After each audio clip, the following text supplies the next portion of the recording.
Hello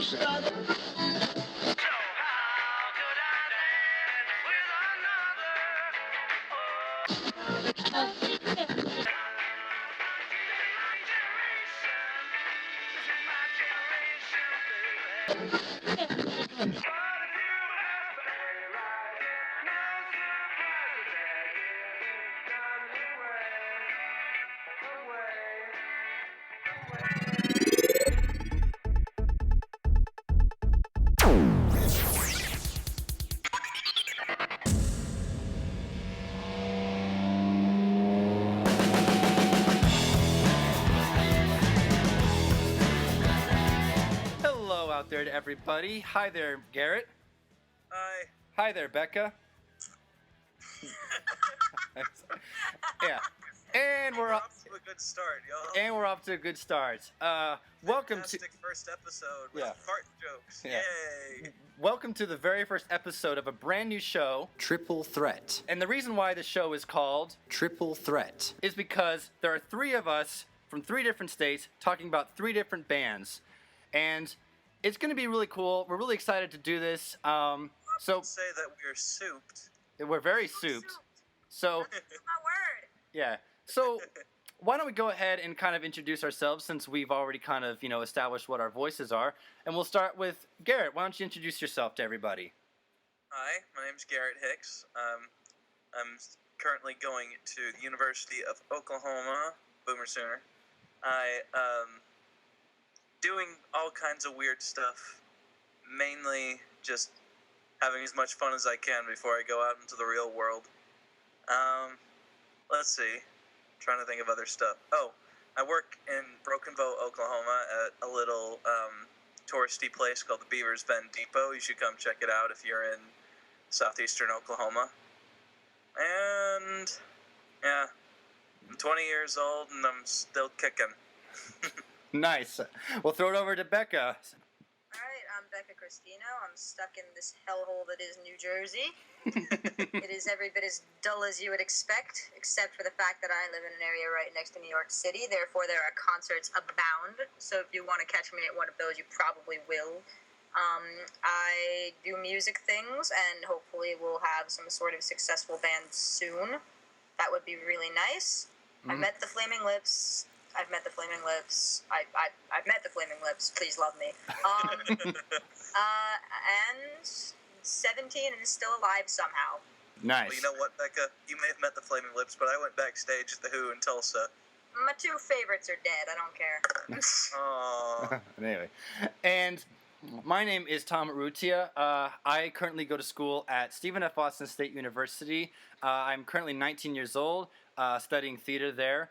I do a lot of music things too. I've done some music writing, performing. I've sang in choir. I play all kinds of instruments, and I also do these podcasts because we know that we can bring you the quality shows that you enjoy hearing and that we enjoy making. If you want to catch us on our previous live, so to speak, I've had a podcast that's been around. It still is around, called the Record Rant Podcast. You can check that out on iTunes, where you'll even hear previous episodes that Garrett and Becca, I was so blessed to have with, and we've done, 4 hours bashing on Pink Floyd's The Wall album. We've done everything. That's true. We've done everything from John Lennon's death to covering Who vocal performances. Quadrophenia with me for 2.5 hours. That's very true. And speaking of that, it was glorious. Yeah, and speaking of which, Quadrophenia will celebrate its 40th anniversary this year. So hopefully we will get to. Oh my goodness, gosh, you're right. We will get to do a show about that because, as Lord knows, so obviously, as you can tell, on this show, we're going to be covering three of our favorite bands. We're going to be covering the Beatles, Pink Floyd, and the Who. Really not necessarily in that order, but we'll figure it out as the show goes. Who knows? That's the fun. And but also to balance things out, this is a monthly podcast. We'll have a new episode every week on a different band. And since that leaves a fourth week open, we've decided that we're going to give that fourth episode up to sort of a free space, so to speak, where we can talk about anything we want to that doesn't have to be Beatles, Pink Floyd, or Who related, and that we just have a lot of fun, and that we can hopefully connect to you, our listeners. So, again, we thank you so much for listening to the very first episode of Triple threat. And, yeah, so that pretty much wraps it all up. And nice. Think of it as you're embarking on a new journey with us, and we're your co-captains, you might say. And amazing. It's going to be legendary. It's going to be awesome. And it's going to be awkward, and it's going to be words. Get souped. Yeah. So, again, thank you so much for listening, and I guess we should get right to the first topic of the new show.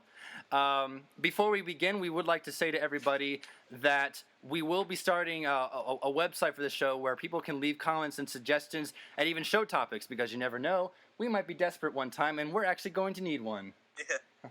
And just a bit quick clarify, for the fourth show, we're not necessarily going to do like other albums or anything music related. Like Tom said, we could review movies or video games or TV shows or just talk about certain topics. We might get off on some weird philosophy kick for an hour. We don't know. That's very true. Thank you for mentioning that. And and of course, as the weeks go on, we'll be probably getting to more in-depth conversations, more, not just album reviews or talking about, these lists that we're about to do, but maybe some speculation, talking about, how we feel about certain things as a whole, about these certain artists. And even, as Garrett referred to, we can be very tangential, and I stress very. Because we have a lot of fun, and it's okay not to take yourself seriously. And hopefully in the coming weeks we'll have some guests, and we'll have some brand new features that we know you're all gonna love. So you're not gonna get the same show every week. And we also just mentioned one more quick thing, is that since this is the three of us, this is our show that we're running, because the three of us are in 3 different states, all normally at the same time, we normally can't record at the same time. So in the future, if we're not able to get an episode out there, we will make an announcement about it, because, not to be rude, but this is our show, and without the 3 of us, the magic just doesn't work. Yeah. Right. So if anything happens in the future, we will let you know, and that you can hopefully continue to live in your life knowing that there's going to be another episode. Indeed. Okay. Enough housekeeping. Let's dive in. Still here for you. Very, very nice. So let's get right to the very first topic, shall we? Let's.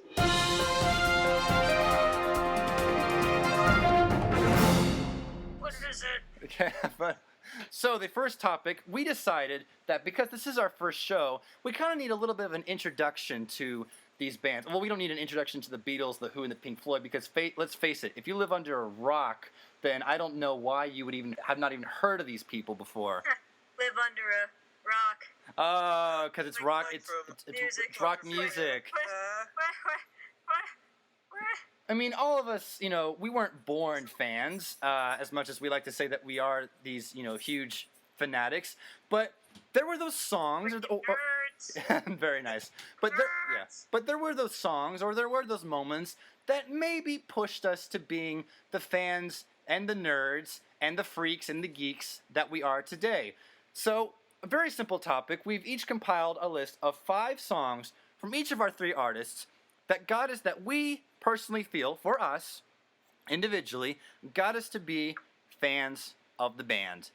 So, well, not the band. We taken the Wayback Machine down memory lane, all that sort of crud. So, quick, jump in the TARDIS and let's go. And Somehow we knew it would come to this. Yes, yeah. If you ever need a Doctor Who reference, people, Garrett's right there for you. Hi. Yeah.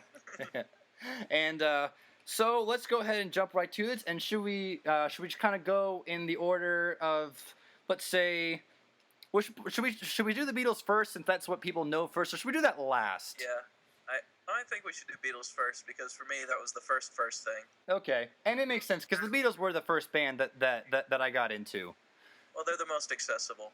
Oh yeah, that's very true. I was into the Monkees first, but I mean, whatever. Oh, don't get me started. The Monkees, yeah, I got the Monkees the same time.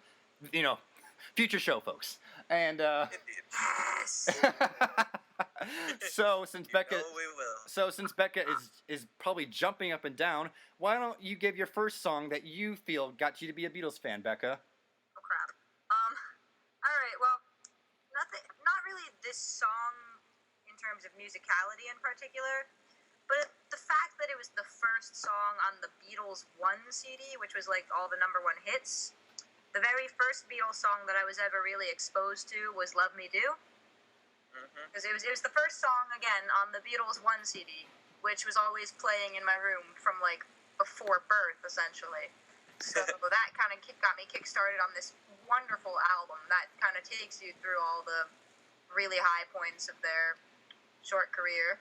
Oh, yeah. And that's basically how I learned what music was, from that CD blasting in my room. I remember one of my first memories is when I'm like 2 or 3, just sitting in there hearing that whole album. Of course, that's far more than the 5 songs we're limited to, so I just kind of... Right. For starting from the beginning, I'll start from the very, very beginning, which would be the beginning of that album. That's a very good choice for that. And it makes sense that you say that, you heard that even before birth, so it almost makes it sound like you were already familiar with it. Would you say that? Yeah. I've heard one place says that the Beatles should be called the Feetles because you essentially, you're born knowing them, you know?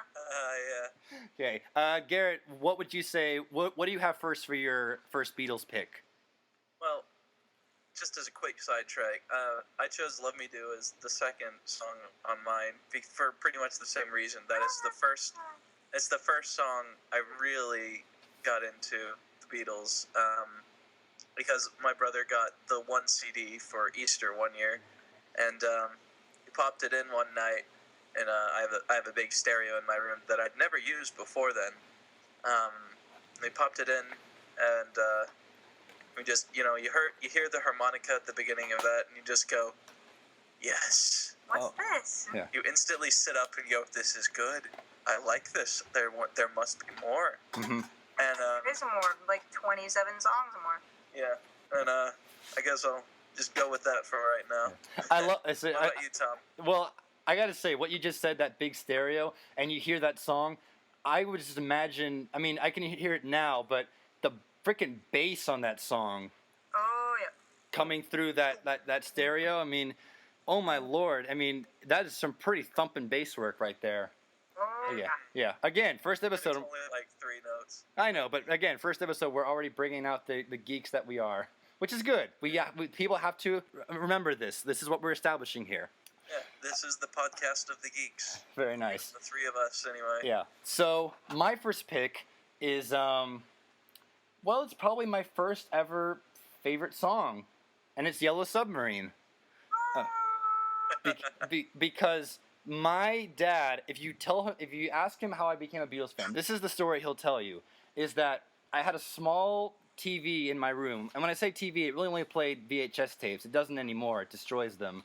But I used to play. No, seriously, I used to play Thomas the Tank Engine videos, like almost religiously. As soon as one would end, and the tapes were only about 27 minutes. When it would end, I learned how to stop the tape, hit rewind, and play the darn thing again. And I had this whole collection. And if you ask my dad, he'll tell you that he just was like, I am not gonna put up with him watching Thomas for years and years and years. So, because probably I was already familiar with Ringo Starr's voice, because he did do a couple of those narrations, my dad popped in an early VHS copy of the movie Yellow Submarine. I didn't get it. I didn't understand it, but I loved the visuals and I loved the music. Fair, Tom, there's not that much plot in Yellow Submarine. Well, see, I didn't find that out till later.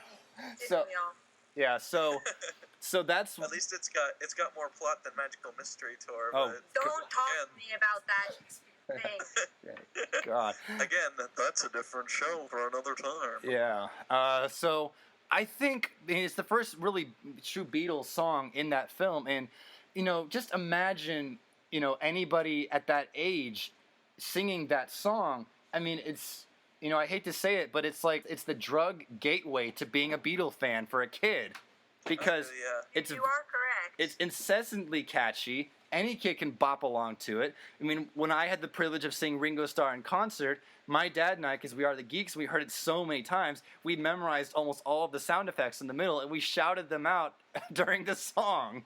You gotta do that. Of course. Totally. And so Makes the song. yeah, so that movie has a place in my heart. Like Garrett said, there's not much plot to it, but it has a place in my heart because it got me to where I am today. And that song I give so much respect for. I don't care that I'm 19 years old and it's a child song. I will still listen to it and I will bop to it proudly. Hell yeah. That's how do.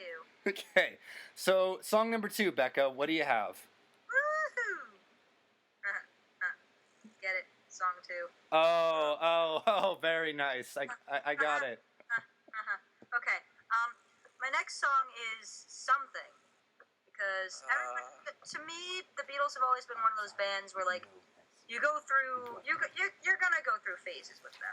You're gonna start out completely loving them, and then you're gonna forget about them for a little while, stray away from the pure good, and then you're gonna come back in waves, and then eventually once you truly realize what music is and have that epiphany of what music is and have a love for music, you come back to them for good.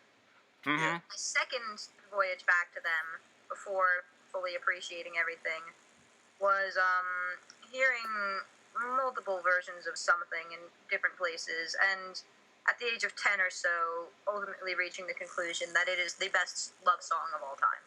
Very nice One of choice. the most beautiful songs ever written. Oh, George is my favorite Beatle as a songwriter and a musician and everything, and I just adore Something so much. I want it played at my wedding, etc. so you Yeah, totally. So you think you definitely came back to that song and appreciated more the second time. Was there anything about the first time that just didn't grab you? I was 3. Oh, okay. That explains it. I was 3 years old. That's great. Very Well, nice. Thomas, I didn't have the actual brain capacity to understand the song. I Screw sat you. there and was like, okay. Oh, pretty sound. Garrett, how about you? I hate you Oh, when I was Well, I'm sorry. I keep wanting to go to the top of my list, but Becca keeps stealing them, so I'm just gonna go off. I'm just gonna go off on Something as well. What if we have because- the exact same list? What if that happens? Well, That's- because great minds think alike. You are correct. You're right. To be cliche. You can go. And but yeah, Something I chose because also you have to keep in mind I hadn't really heard much Beatles stuff until I was in 6th grade, so I was kind of late to the party there, but it's all good. Mm-hmm. And anyway, in 6th grade, middle school, awkward hormonal time and everything. Mm-hmm. Oh yeah. I'd at the end of the year, I remember this really distinctly. We had this journal in our reading class where you'd have to make certain journal entries, blah blah blah, and I was given the journal of a girl that I had a pretty big crush on at the time, Oh boy. and although. So I go through the journal, and I'm going through all the guidelines and everything that the reading teacher is telling me we're supposed to use for grading it. And I go through it, and I come up that she should get a 59 out of 100 on it. And I didn't even ask the teacher, this is kind of bad. Should I give her something more than this? No, I just said, nope, I've got to be honest. I've got to be... I give it back to her at 59. And I go back to my sheet, and because she's a couple of rows behind me in the same column. Oh boy. And I hear her gasp. I look back, and she's just got this death stare at me. Mm-hmm. And I was like, oh, that was a mistake. You blew it. We later became friends-ish afterwards because I started going out with her best friend, but other stories. Oh. Anyway, but Something kind of helped me through that little issue, Mm-hmm. strangely, because, like I said, I'd had a crush on her, and it was kind of my whole, I've lost something that was so good, even though it didn't exist. Mm-hmm. And later when I was going out with her best friend, that helped too. It was a better application of the song, you might say. Well, Mm-hmm. I would assume so. Right. I mean, that song has a very sweet sentiment. I can totally feel what you said by, you come back to it and it helps you get through it. I mean, just those lines, something like something in the way she knows that all I have to do is think of her. Something in the way, Yeah. I mean. It's so Yeah. beautifully universal in that sense that everyone falls in love at some Right. point. Yeah. Sucks. Yeah. I just want to mention. I just want to mention. I'm really bitter. I'm sorry. It's okay. I want to mention about something real quickly because I read this recently. If any of you get a chance to pick up the Rolling Stone tribute issue to George Harrison, there was a section in the back where they had people, write in things like, Bob Dylan wrote like a paragraph about him, Tom Petty did, and Elton John did. And Elton John said, I remember this very clearly. Elton John said, "I'm so proud of George's songwriting. Something is one of the best songs ever, ever, ever, ever, ever, ever, ever, ever, ever, ever, ever, ever, ever." And I remember that quote because I was like, yeah, it's a good song, but Elton just he goes. I'm not saying he went overboard, but someone had to say it. I would say that's an understatement, actually. Sorry. Yeah, I mean, I agree. even Frank Sinatra picked up on it. Yeah. Although, and used that in his concerts. I mean, granted, he thought it was a Lennon-McCartney song, but he later found out, there's a lot more to this than meets the eye. Right. There's more here than meets the eye. Nice. Oh. Yeah. My second choice.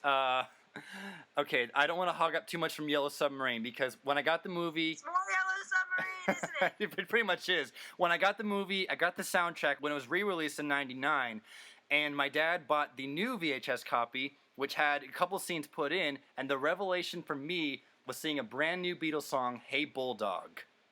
Oh, yeah. Because that was not in the original VHS tape. They edited around it, which I don't know why, but when I saw that in '99, it was a revelation because I thought I knew all 16 of the Beatles songs just from that soundtrack alone. But when I heard "Hey Bulldog," I fell backwards in my chair. I was like, where has this been all my life? It's such a great rocker. It's so underrated. And, I'm only going to mention that one because I could have easily filled up all my list from Yellow Submarine, but I have more to choose from. So, but I just have to give "Hey Bulldog" a mention. I still to this day think it's underrated. I almost wish Paul would play it live, even though it is John's song. But he's done other songs that have been more associated with John. I know, yeah. I mean, in the Out There tour he's doing now or just finished, I don't know what it is. He's playing Mr. Kite. Mm-hmm. I thought, wow, that's a bit of a stretch for you, Mr. M. But you're Paul McCartney. You do what you want. Right. So who are we to judge, right? Right. So I have to put in "Hey Bulldog" as my second. All right. So let's continue. Becca, what's your Crap, it's me again. Crap. Okay. Now I remember. So, again, the whole middle school and the fact that the Beatles are like a very revisited band. So fast forward to after I was 10 and listening to something. Fast forward some indeterminate time in middle school. I'm visiting a family friend 4 years older than me, and she busts out a copy of the Across the Universe movie. Not a Beatles film, but the one with the Beatles soundtrack and everything. And I'm like, okay, cool, let's do this. This is around the time when I started to have my musical awakening, because like I've always loved music and played music throughout my life, but middle school is when it really hit me that I like bands, and I like to learn about bands and understand them musically and historically and all that. And B, that it's probably something I might want to do with the rest of my life, so it's a big musical time. Perfect time to come back to the Beatles for good. So we switched on the Across the Universe film, and I forget if this song was even in it. Hang on. Yeah, no, it was in it. The rendition didn't exactly catch me, but then hearing the regular song after, thinking about all the songs and having them fresh in my mind from this film, I really, really started to like Dear Prudence a lot. It's like, I'm a very sensitive human being, so I was also, getting sad a lot back then, and I wish I had someone to, tell me, come out to play Let Me See You Smile. If only we had met years ago. Yeah. You have no idea how much that means a lot to me. Yeah. When I think about it. It means that song just means so much to me from that time and everything. And it was the first time I heard things that weren't their number one hits.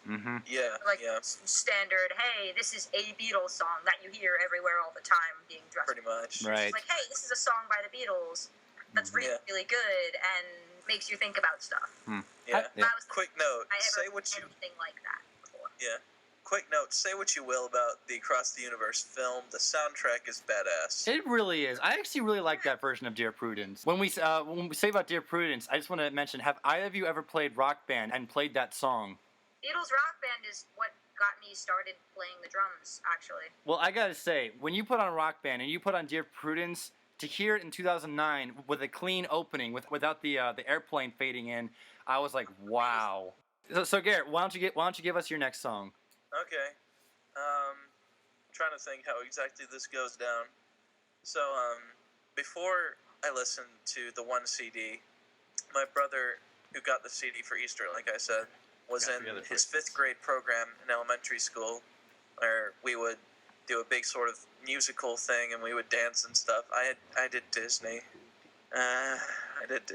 Anyway, and his was, we're gonna do rock and roll from the 60s to like, I think it was the mid 80s or something. And the song that they did, they had a whole entire section on the British invasion. They had stuff from the Beatles, the Stones, the Who, Herman's Hermits even. Herman's Hermits! Yeah, and for Beatles, the song they chose, I thought was, now looking back, it was kind of an oddity, but not, entirely out of left field, was they chose Help. Oh. And so that was the first Beatles song I actually ever really was exposed to at all. And they had a, edited shortened version for the medley thing that they were doing. And it was good and all. But I really love the studio version, especially when it gets to the, you might say it's the breakdown, the slower part of it. Mm-hmm. Yes, I adore that part. Right, because the song really slowly builds back up. Once you eventually learn the meaning behind the song, instead of it just being a Beatles song, it's a song that I've taken to heart in my own life. I appreciate it a million times more after hearing about what it's really about. He was feeling really down actually about where he was. Mm-hmm. Yeah. And he was just saying, "Help." Yeah, it's a love someone to lean on. There's the mono version or what that has a different vocal take where you can hear it in his voice even more so than in the regular version you always hear. Ooh, like it sounds explained. Yeah, I mean, what you just said, Garrett, about how you like it when it slows down. If you think about it, the song really never slows down. It kind of gives you a break, but then it kicks back up. And when it settles down, you might say. And even if it really to me it doesn't settle until the final. It seems like it's about to, but then it picks right back up. It's The Night Before. I heard it. I believe I heard it through my dad, like I do everything. But I remember he had, because I knew Help, Ticket to Ride, and Yesterday, and he had these clips, like video clips, on the computer of the actual videos from the songs from Help, like the movie. And so I was like, so much. yeah. And so I was like, geez, what's this? I Need You. What's this? You're gonna lose that girl. I've never heard these before. So I went through all of them, and The Night Before is the one that stuck out to me because it was a great rocker, and also Paul in that segment not only did he look like it's having fun, but he looks like my cousin. So I was like, wow. So that would be my third choice for The Night Before. So Becca, what do you have for your next one? Next one. This one is in the beginning of my journey into the weirdness of delving into everyone's musical catalog ever. When I finally started legitimately appreciating the Beatles as an artistic thing, as opposed to, oh, look, it's the Beatles. Finding Rubber Soul was one of the greatest things that ever happened to me. Very nice. I adore that album to pieces. And one song that really, really captivated me was Norwegian Wood. It reaffirmed all of the things I like about music, and it's just a really cool song. My dad has this really close friend who's essentially an uncle to me. And around this time, he was letting me play around in his basement studio. And one of the instruments he had there was an electric sitar. Oh, wow. So, wait, well, you can imagine. That's a thing? Yes. That's amazing. It's like the seafoam green electric sitar. Oh. Really amazing sound to it. So can you imagine a 13-year-old kid just delving into the Beatles, favorite Beatle is George Harrison, getting to fart around with an electric sitar. I was gonna ask, when you first heard that song, did you actually know what it was? Like, did you know what that sound was? Yes. Oh, okay. So you already had an idea of what sound you wanted to get out of the electric sitar. Yes. Wow. Sweet. That'd be so sweet. Nice. Garrett, what about you? Yeah. Okay. My next one is another one from the One album, because, like, that's the first one I got. No, it's not particularly being revolutionary or groundbreaking. It was 8 days a week because harmonies, man. Mm-hmm. The harmonies drenched all over that song, and the little fade in the beginning, the guitar line is so catchy, and the melody is so easy to pick up, and it was just, it's perfect for anyone beginning in the Beatles. Especially if you pick up the 2009 remaster, and the harmonies are dead on. It's so rich. Yeah. Okay, so my next choice, I'm kind of a little biased here because the first time, because Becca mentioned, she mentioned Dear Prudence, how she didn't hear the Beatles original first.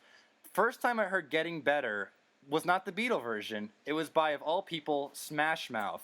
But I got the soundtrack. I think because I used to like that movie.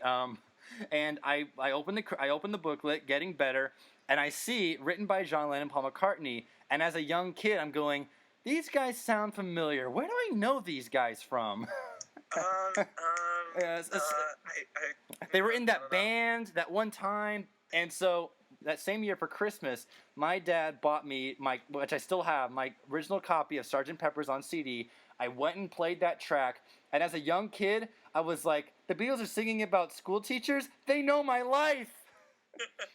They weren't singing about stuff that I didn't understand anymore, so I was like, thank you, Beatles, thank you, you're putting out songs for me! So that was, I have to give credit to that one. Of course, I will still say the Beatles version is better than the Smash Mouth version, which I haven't heard in years, but I don't think I want to. It's probably better. Okay. Becca, your last Beatles song, please. My last Beatles song is, actually, in terms of, like, which songs got you into the Beatles and, helped you stay in the Beatles and delve deeper into them, I've actually been getting back into them very recently, like, in terms of, being, like, actually listening to them instead of going, oh yeah, the Beatles, I like them, and here's this song that I liked this one time, and I remember all the reasons why, and I remember why I like them, but I'm not actively enjoying them right now.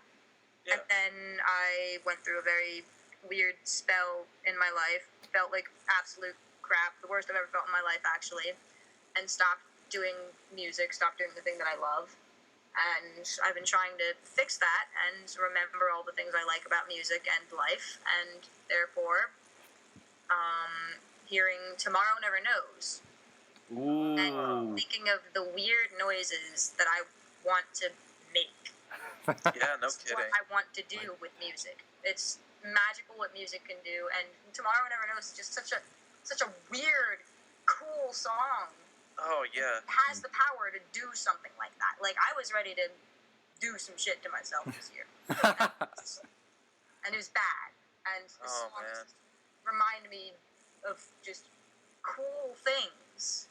Right. The power of music, man. Weird song. Like, yeah. Yeah, George's, First off, there's that drum track, which is entirely unconventional. That you would throw a tom fill right in the middle of a standard sort of beat. Yes.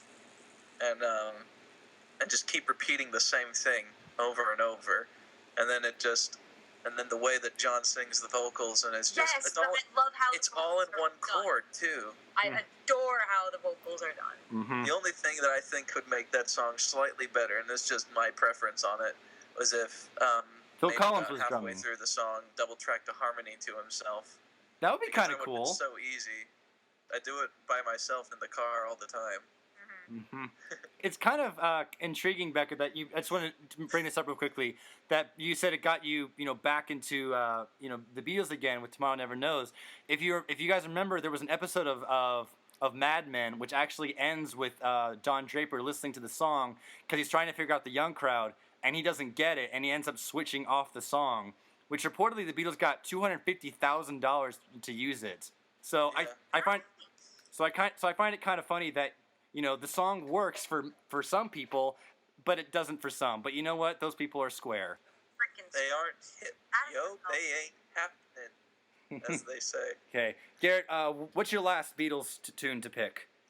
Well, originally I was gonna say Yellow Submarine, but now that I think about it, there was one that I heard before most of my other Beatles songs that I didn't actually know was a Beatles song. Back when Finding Nemo was a thing, I think I was in 5th grade-ish. I'd say it was a thing. It still is a thing, and it's an amazing thing. They released this sort of sing-along album for kids, and on that was a cover of Octopus's Garden, Ah, yes. which you listen to it and you go, oh my gosh, this is so adorable. Especially because I liked the way the vocalist was definitely emulating Ringo Starr, but definitely something else as well. Especially that he would take a little more, because Ringo sings it on Abbey Road fairly formulaically. Like, he kind of has, where he wants to place the notes here and there, and that's all fine and good, but I felt like the guy on this little CD had a little more fun with it. I mean, he had to. It was on a kid's album, and I really like that, and I still make those note choices whenever I sing it alone today. That's one song that's, I remember hearing it and liking it, and now it's kind of weird because you always associate Ringo's songs that he just sings them, but knowing that he sang and wrote that, I just get like a really warm, fuzzy feeling in that. Like, yeah, aw, props to George for that one too. like, aw, Uncle Richie, yay! Richie. Yeah, but George is so. Props to George on that too, because Ooh, he yes. co-wrote it with Ringo. Yeah. Oh, good. I never knew that. Yeah, if you watch, Let It Be. If you watch all of Let It Be, you can see them in the middle of co-writing it. Right. Oh. And George played an incredible solo, and I also love, you hear the harm. All of the guitar. Yeah. All of the guitar. Yeah. And the drums. yeah. That's so good. Yeah. Everything in that song is so good because it's on Abbey Road, and they're all pretty much at their peak, I think, in that album. Right. So, okay. My last one is, I probably should have said it earlier, but I'm just going to say it anyways, is back when I was starting to become a Beatles fan, I saw Yellow Submarine, I absorbed all the songs, and I remember being in my dad's car, and since I was so little, I was in the back seat, and my dad was in front, and he taught me, line by line, how to say Lucy in the Sky with Diamonds. Now, I didn't pick it because I've actually grown to like a different song instead, but he thought, hey, if my child can memorize Beatles lines, let's try it with a song he doesn't know. So he played me Good Day Sunshine instead. And I remember sitting in the corner with my CD player, playing the song over and over again, and running back to the den and reciting it to him one line at a time. I do the first line, I would go back, listen to the song again, go back and sing it to him the second time. And I remember coming home from elementary school, and I had the CD player next to my sort of desk, and I remember the joy of putting in Good Day Sunshine, at the end of a elementary, giddy school day. And I remember one day I forgot to hit stop, so I heard Good Day Sunshine, Andrew Birkin sing For No One, Dr. Robert, all of those right in a row, and I went, pardon my childish language, but I went, God damn it, that is awesome. Yeah. I was like, just Good Day Sunshine, that's it, nothing more. And then I just kept it playing, and then every time I put in the CD, I always started Good Day Sunshine and played it to the very end. It would not stop. So that's so good. So I love those moments where you realize I have all the lyrics to this song memorized and I can sing it through flawlessly. Yeah. I love those parent-child moments with music. That too, yeah. The Beatles one that made them near and dear to me. When I was really, really little, and when you're little and you have to have your parents help you take a bath. That's just the fun childhood memory I have now, and thank you for reminding me of that. Oh, that is so adorable. You're welcome. Okay, so. In fact, now I just remember when I was, I think my mom and I were going out on some errand or whatever, and we had the one CD with us, and we got to help, and I started doing the harmonies, while she would be singing the melody line. The Now These Days Are Gone, that part. Mm-hmm. Yeah, I would be singing the secondary melody, I guess. It's not really a harmony as much as a counter melody. Mm-hmm. And she would be singing the melody, and after the song was over, she turned to me and said, yeah, that was good, Garrett. Way to go. Aww. Aww. And I was like, Feeling warm. oh, Mommy, I love you. Anyway. Warm and We moving on now? warm and fuzzy show. All right, it's a great choice, everybody. So with that, we are going to take a quick break, and we'll be right back with more of our list.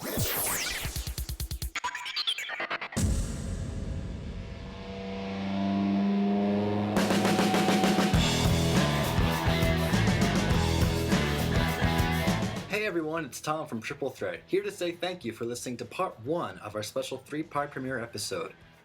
Be sure to check out part 2, coming very soon. This episode was recorded with the help of my friend Avery Spencer, and about halfway through our conversation, he decided to join in as well.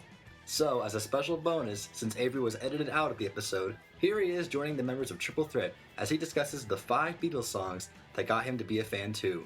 And we'd like to know how you became a fan. You can leave comments on our page and message us, and we look forward to hearing from you. Thanks again for listening to Triple Threat, and we'll see you soon for part 2 of our 3-part premiere episode. Goodbye. You're right. All right, All right. here we go. Count. All right, count. You're counting down to record. 5, 4, 3. Oh, stop. I've gone back to my original instincts of my younger years as a happier person. The instinct We of should- let's try You it. should be recording this, Tom. Just go ahead and hit it. Okay. Please, just for bloopers. All right, 3, 2, 15. Yeah. All right. All right, 4, 25. 3. Are you gonna? 6. Will you be quiet? Well, 3, 2, 1, go. Yeah. Great. Now I'm thinking of Yellow Submarine. 1, a 2, a 3, a 4, a 5, a 6. 1, 2, 3, 4. Can I bring my friend to bed? Will you be quiet? Will you be quiet? The I like your dirtiest friend. kid song ever. Yeah. Okay. All right. All right. 5, 4, 3. Press the button, Ringo. It's I pressed it already. I'm just quiet. Quiet. Everyone just be quiet. Fine. All right. All right. And here we go. And real quick, this will probably be in the outtake, but Avery wants to say something. Well, Say thing. you've kind of ruined it now, honestly. First, I want to say Yellow Submarine's the greatest film of all time. Don't anyone ever insult it. Second, didn't I was insult gonna it. ask Tommy. I can just you... said that it kind of doesn't have plot. Oh, it's like Shakespeare. That's such a plot. It's like a modern day Hamlet. I like your friend. Modern day Hamlet. Yes, just like The Room. Anyway, I'm sorry. Like I'm sorry if you have. I'm sorry if you have to bleep this, Tom. But Mr. the fuck? Sir, did you just reference The Room? yeah, he just did. The Room's the best film. The Room's our We're favorite going film. to be friends. Yeah. You know what, Becca? That's gonna be a future show. We're gonna review The Room. Please. We're gonna go Oh, upstairs. no. Can I come Oh, no. We'll be too? friends now, Avery. Okay. Okay. Secondly, Tom, I was Tom, gonna. does that mean I have to watch The Room? Yes. You will yes, now regret it. Yes. Oh my God, you do. It's so good. Oh balls. Oh, hi, Gun. And what Okay, else? okay. What else did you want to say, Avery? I was gonna have you guess what my favorite, what the song that got me into it was. Cause you got me into them. I want to say "Being for the Benefit of Mr. Kite." No, Or probably Lady All Madonna together now. or Get Back. no, It was something from the Love album, was it? nope, It wasn't. nope. With All a, together now. no. Nope. Well, see, Avery and I met when we were 12 and 13. So that song would have worked if we You were remember younger. you showed me Hey Jude, and I was not having any of it. Was it Hey Yeah. Jude? No, it's not No. Hey Oh, Jude, I because Hey remember. Jude didn't I care remember for this it. conversation, but I don't remember. Was it what Revolution? song No, Crap, I'm gonna be all night guessing now. you really shouldn't be. I really should know. We're No, because we're good friends. you've already said it on the show. I already said. Was it Hey Bulldog? Yes. Oh yeah, that's That's right. why you like it was. stole my thunder. yeah. Hey Bulldog was the song that got you to be a Beatles fan. Yeah, I don't know. I guess it's so wacky. Yeah. And plus, I just want to add in that solo in the middle, where it's almost like screeching. The piano solo. Well, no, the solo from George in the middle, where it's a now. And I almost regret that song wasn't on any album because I don't think George ever did that again. And God, it was so good. And I love the closing credits where they just have this weird banter with each other. This weird, almost Hey. S&M-y banter where they're dogs. Yeah, where they're just howling with laughter. Okay, very nice. You got it. I could do another song though. Yeah, I know one other song that you got me into it. yeah. Do you want to say it now, or do you want Probably to? just clipped I can all save it of or the do it now. What do audio. you want? All right. Why don't you go ahead, Avery, and say say your other one right now? Can you guess it? Okay. It's on the same. It's on the same Album. category. Same reasons. From Yellow Submarine the movie? No, it's not from Yellow Submarine. It's from a different movie. Oh, is it? Well, is it from a Beatles movie? Yes. Well, it's definitely not Let It Be because neither you and I have seen that, nor will see that. I've seen Let It Be. You have?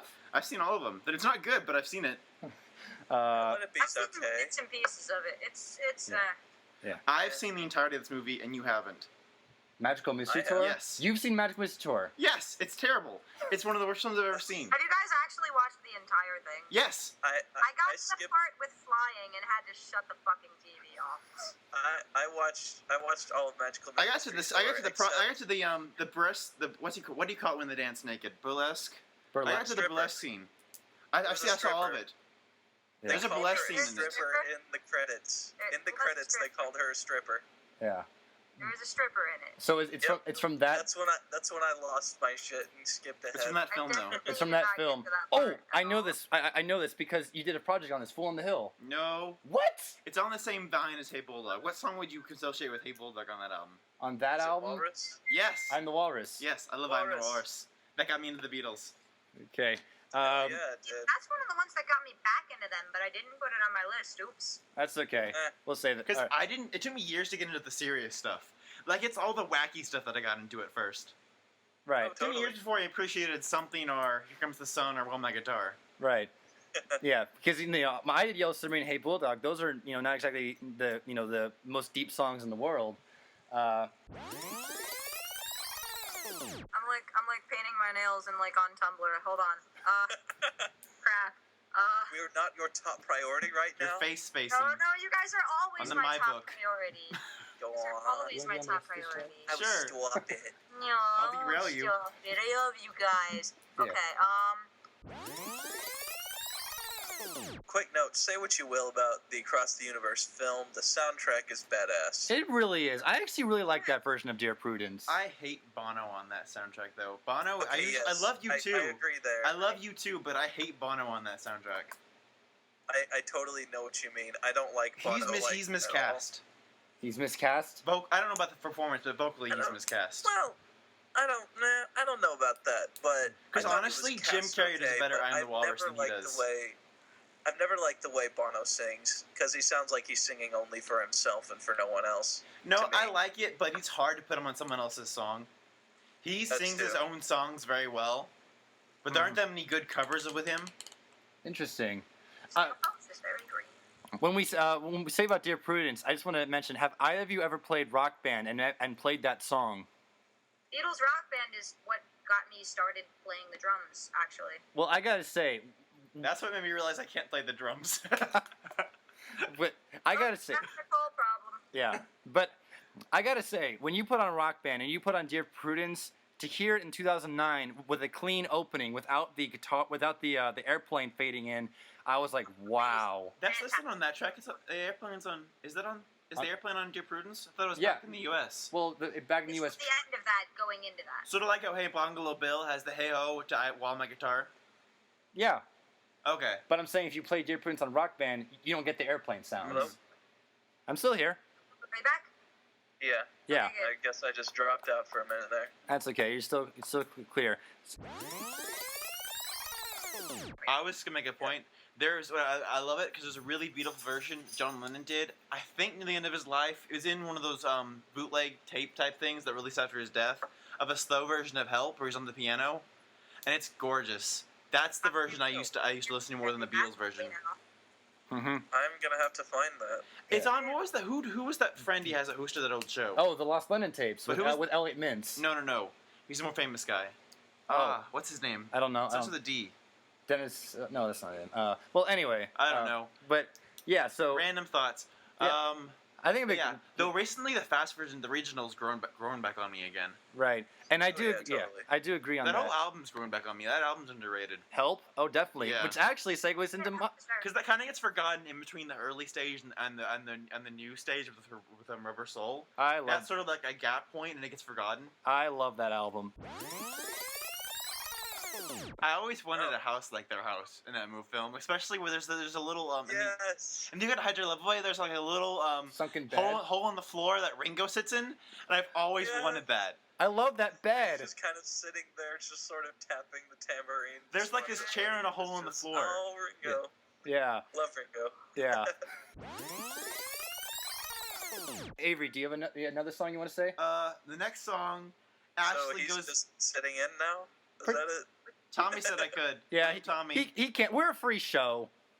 Yeah, I'm gonna that's derail fine. this. Okay. But this is actually probably because of Yellow Submarine as well.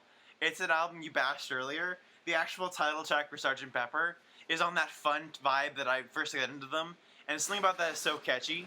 Especially since if you listen to the one in the movie is like a pitch higher or something weird than the mixing, and I love that about the one in the movie.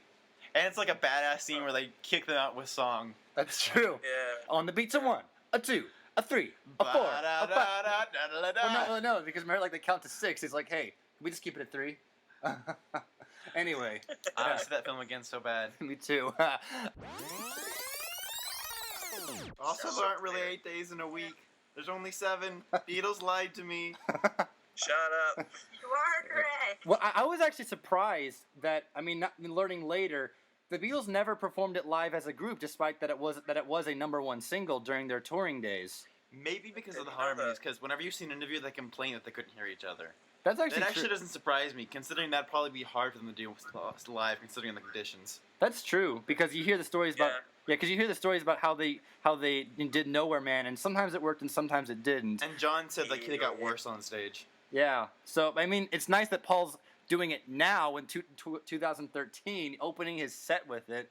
And so it's almost kind of like, Is he really? yeah, he is. That is a weird opener. right. But it's like Paul, A little bit. it's like Paul, you're 40. I mean, like the opening, you want like Sympathy for the Devil, something with a long opening, or the band's what's the song by the band that is good? Chestnut Fever, something that has a long, powerful opening. Not like it's just like a weird Heaven note to and go Hell, out man. on.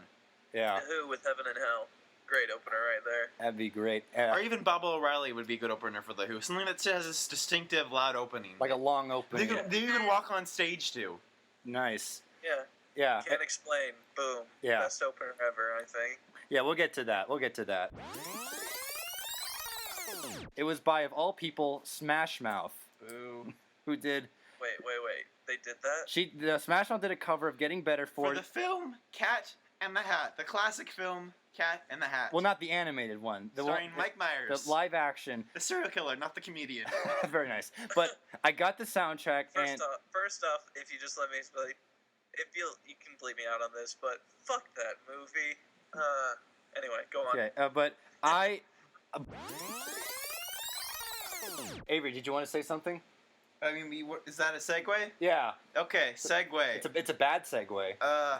My next one probably is leaving the funny side, probably the first serious Beatles song I fell in love with, and the first one that wowed me, especially in the middle bit, which should be a massive hit into what song it is. The end of Sgt. Pepper, A Day in the Life. I think that is one of the most gorgeous songs ever written. Especially and it's one of the most dry. It's cavalier about death, which I find nice, because I'm weird. It's very, when I just had to look at the car wreck. And that violin bit in the middle where it goes do-do-do-do. They wowed me when I first heard it. It's the first time I've ever been wowed by music. Very Yeah, nice the whole choice. Orchestra. Yeah. Also, fun fact: the end of Caves Venturesani is based off of The Day in the Life. Really? Yeah, the Doctor Who Wait, episode. Really? Yeah. Yeah, their generation when it has the voices of the. Have you ever seen Caves Venturesani, Garrett? Yeah, I have. When it has the voices like Adric and Tegan, that's meant to be like A Day in the Life, where each voice layers on top of each other, and the master comes in, he's even louder and louder, and then boom, Colin Baker wakes up. Oh my god. The director Graham Harper Anyway, always said sorry. he didn't quite accomplish it, but that's what they were going for, and that's why Colin just jarts up when he wakes up. It's like the Sting. I gotta go watch that now. My favorite regeneration. You probably just have to watch the last section of it. You can look up Peter Screw it, Davison watch the Regenerate. whole episode. That thing is so good. Here's Regenerate's favorite episode. Okay. Also, what I'm sick of in the new Who is the same regeneration where they do the fire trick. The best thing about old Who is they switch it up every single time so you can see a new effect. Yeah, When Matt I Smith think they goes, said- I want a new effect. I'm tired of the fire hands. Yeah, I think they said they're gonna do something different, I which hope would so. be welcome. Like, I understand why they do it for the Master and River, because it's shorthand. It's storytelling saying this is regeneration, but I want something different. Side note, you can delete all of this. Okay, next one. Segway. Brilliant outtake audio. My last Beatles song is actually going in terms Revolution of number 9. getting- What? Revolution number 9. God, no. Stop it! Yes. No, hell no. Backwards. Do not speak of that. Good lord. It has no power here. Oh, It has the power to bore us. Wild honey pie. not in my house. Anyway, I'm sorry. Anyways, One more. Avery just wants to chime with his last of his Beatles likes.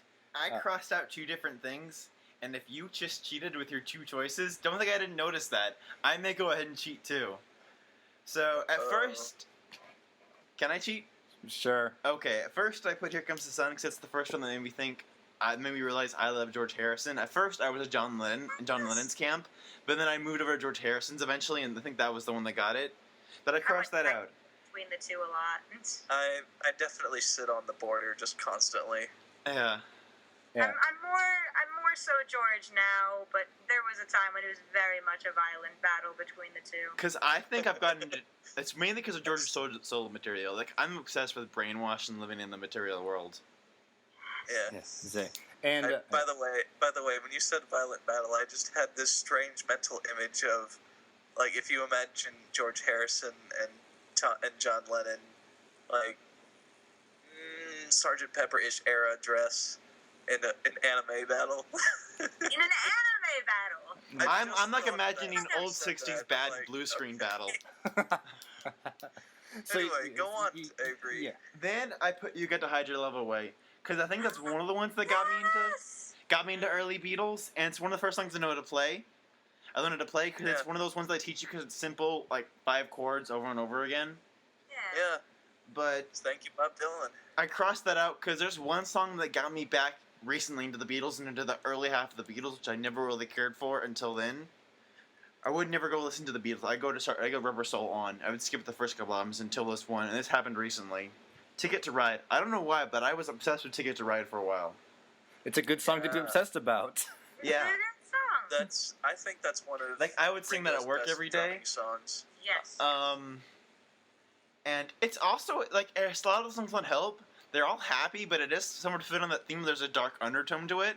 Because they are Yeah, kind of totally. depressing lyrics if you just read them out. That is true. She's got a Ticket to Ride, and she don't. It's like she don't care that she's leaving. I mean, I know breakup songs are typical, and they aren't necessarily depressing in the music, but there's something about those which do almost Yeah. seem to hit.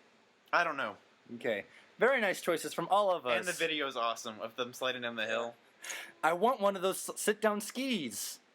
Me too. Oh yeah. Oh. I'd be skiing all day if I had one of those. I love that scene in Help where they're just messing around on skis. Did you know all So you of mean that was every scene in improv? Help? I They just gave him skis and said, that was improv. Yeah. they just gave him skis and said, "Go to work, boys." Boys, and if you fall down, you big whoop. And according to If the you rumors, fall they were down, on well, drugs we've 5 only seconds before captured going it on film set. for millions of people and for years and years afterward to watch. But don't worry They'll about it. just giggle at it and think you're really cute anyway. Right. You ever seen the documentary for Help?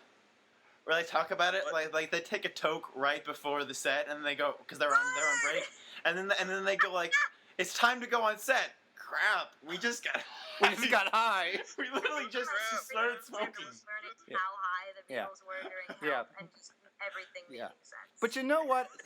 Yeah. But you know what? Somebody pointed out to me that if you didn't know the Beatles were high on Help, you may not notice it. But there are some scenes where I definitely said, even if they weren't, I would have questioned it and said they were probably high. Even if you weren't high, I would question this. Yeah, the writing on that is just, oh, Yeah. Everyone was definitely okay. Yeah. Okay. All right. Now you feel bad for laughing, Tommy. I do feel bad.